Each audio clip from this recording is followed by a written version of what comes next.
il y a une obligation pour tout patient, je pense, c'est de ne pas oublier ce qu'on a traversé, parce qu'on peut en faire le terreau d'une vie meilleure, je pense. Je m'appelle Vladimir Boer, j'ai 45 ans, je suis né en 77 et je suis arrivé au centre Léon Bérard en septembre 95 avec le bras gauche cassé. D'abord j'ai atterri à Édouard Herriot et rapidement, ayant détecté une grosse anomalie, j'ai été aiguillé vers le centre Léon Bérard où j'ai rencontré Pierre Biron en rendez-vous et où il m'a annoncé que j'avais un ostéosarcome de l'humérus supérieur gauche, c'est-à-dire une tumeur qui s'attaque à l'os et qui se vascularise à la place de l'os en quelque sorte. Le premier rendez-vous m'a assez marqué puisque contrairement aux autres médecins, le docteur Pierre Biron avait fait tout de suite le tour de son bureau et était venu s'asseoir côté patient en face de moi. Et j'avoue que ce premier geste a été peut-être mon premier souvenir du centre Léon Bérard, de me retrouver face à face avec le médecin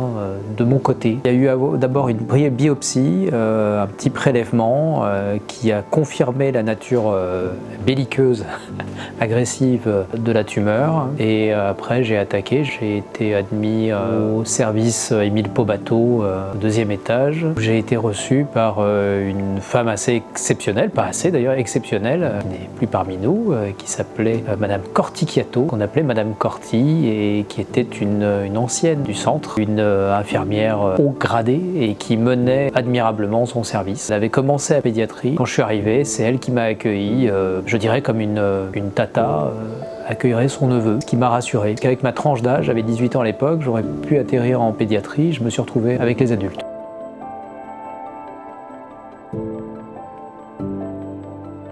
En septembre 95, j'attaque une série de 4 chimiothérapies. Début décembre 95, j'ai eu un soir la visite dans ma chambre de mes deux médecins, le tandem Pierre Biron, qui était mon oncologue attitré, et son binôme Jean-Yves Blais, qui à l'époque était simple docteur, pas encore professeur et pas encore directeur général du centre. Et les deux sont venus dans ma chambre en me disant que la tumeur ne réagissait pas autant qu'ils l'auraient souhaité, et alors me proposer un protocole auquel j'avais pas pensé. Très honnêtement, bien que je sois en conversation avec ma maladie depuis 4 mois, ils m'ont dit on va pas sauver ça, mais on va sans doute sauver ça, ce qui était plutôt une bonne nouvelle. Et donc ça m'a fait sourire parce que je n'y avais pas pensé. À l'époque, on m'avait parlé de chirurgie conservatrice à base de prothèse en titane sur laquelle on poserait de l'os qui allait se reconstituer. On m'a donc aiguillé vers l'hôpital Édouard Herriot. Le professeur Herzberg m'a opéré de mémoire le 15 décembre 95. C'était, je dirais, le début de ma guérison. Par la suite, j'ai refait 3 cures de chimio et puis après, on pouvait retourner à une vie à peu près normale. Il était possible que j'ai une 8e cure et les médecins ont estimé que c'était pas nécessaire, que le mal avait été circonscrit. En arrivant ici à 18 ans, je ne me bats pas. D'où l'importance de la relation de confiance avec un docteur comme Pierre Biron et Jean-Yves Blais. Début décembre, quand ils viennent dans ma chambre un soir pour m'annoncer que je vais être amputé du bras parce que les chimios font pas assez effet et qu'ils n'ont pas d'autres protocoles et que c'est le protocole qui leur plaît le plus, même si à l'époque ils me précisent que le chirurgien lui serait pour une chirurgie conservatrice, personnellement je dis non. Je dis non, il faut enlever. Et Pierre Biron me regarde un petit peu étonné, il regarde Jean-Yves Blais qui lui dit tu vois, je t'avais dit. C'est l'importance aussi d'avoir un confrère. J'avais un médecin qui était assez empathique et que je sentais d'une grande sensibilité, qui était Pierre Biron, et j'en avais un autre que je sentais d'une grande intelligence. Non pas que Pierre Biron soit bête, pas du tout, mais qui avait une quête un petit peu différente, une approche un petit peu différente. C'était Jean-Yves Blais, et Jean-Yves Blais, il faut faire ce qu'il y a à faire. C'est sans doute le mec le plus intelligent que j'ai croisé de ma vie.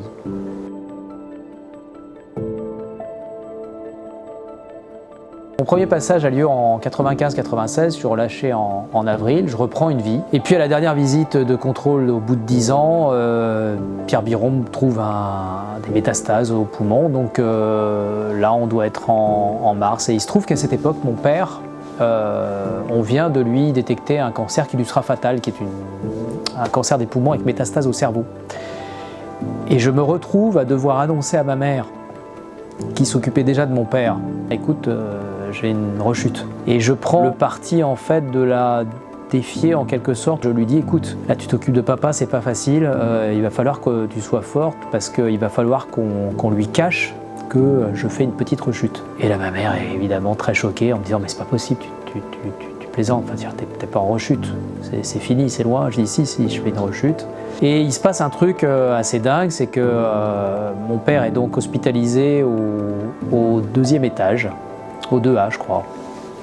Et il y entre à la mi-février. Et moi je rentre donc soit le 1er mars, soit le 1er avril pour être opéré donc, par François Mithieu, chirurgien au CLB. Et on m'enlève un morceau de poumon. Pour ça on me casse des côtes, j'ai des drains. Et on me dit tu vas être hospitalisé 3 semaines. On m'enlève les drains, je commence à pouvoir à nouveau parler et avoir un petit peu de souffle et je fais un truc qui me semblait assez logique, c'est que je téléphone à mon père. Mais mon père ne le sait pas parce qu'il pense que je suis en Asie. C'est à l'époque que je travaillais en Asie, donc je l'appelle en lui disant je suis à Hong Kong. En réalité je suis dans la chambre qui est en dessous de la sienne. Et on a le même cancéro. On a le même oncologue, Pierre Biron, et je l'appelle et je dis « Salut papa, comment ça va ?»« Oh super, quel temps fait-il ?»« Oh, il fait assez chaud, assez moite, tu sais, c'est l'Asie quoi, tu vois, c'est nuageux. »« Ah oui d'accord, super. » Et il me parle et en fait, comme il est né en 1932 à Bratislava, je me dis « Putain, il faut que ce soit crédible. » Je vais laisser passer un petit peu de temps entre ses phrases et les miennes. Du coup, il me disait « Bon, quel temps tu as là-bas ?»« Il fait plutôt chaud. » Et toi, comment ça va ? Écoute, moi ça va, ça se passe, j'ai pas mal, tout ça. Je dis, écoute, tant mieux, en tout cas, dès que je peux rentrer, je rentre. Et donc, ce petit cirque joue pendant quelques jours, sachant que tout le centre Léon Bérard est au courant de la situation, et notamment les hôtesses d'accueil. Parce que pourrais-je parler à monsieur Boer, lequel ça peut mettre la puce à l'oreille à mon père et c'est pas souhaitable.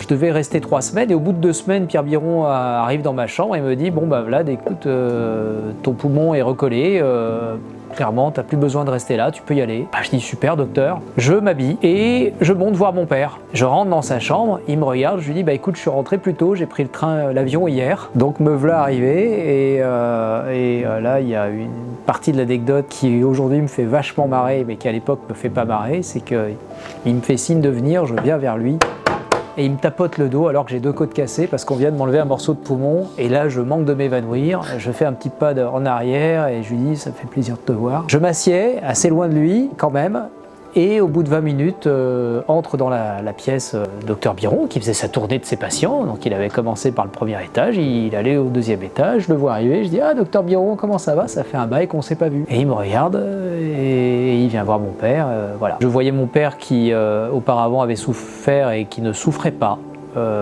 Sur la fin de sa vie, il était d'origine étrangère, donc il se mettait à nous parler en tchèque. Et le plus beau cadeau que le centre Léon Bérard ait fait à notre famille, c'était de permettre à mon père de partir. On lui a dit au revoir le soir, vers 21h, 22h, et on a reçu un appel à 2h du matin à la maison, nous prévenant qu'il était parti. Je ne sais pas comment ça se serait passé s'il était décédé dans le lit conjugal au milieu des siens. Mais là, son état était quand même bien avancé et je suis reconnaissant à Pierre Biron d'avoir pris cette décision de garder mon père dans son service. Le centre Léon Bérard, c'est avant tout un lieu de bonne volonté. Outre l'envie des patients de guérir, c'est surtout la volonté des médecins, des infirmiers, infirmières, de soigner, de guérir. Je pense que c'est un lieu d'excellence à la fois scientifique et à la fois d'excellence humaine. Et j'ai jamais retrouvé un lieu où il y avait cette atmosphère-là, où l'ambiance n'était pas pesante. On était concentré sur un objectif. Cet objectif, c'était la guérison des patients. J'ai une pensée émue et je repense régulièrement aux infirmières qui se sont occupées de moi à l'époque parce qu'il y a une obligation pour tout patient, je pense, c'est de ne pas oublier ce qu'on a traversé parce qu'on peut en faire le terreau d'une vie meilleure, je pense.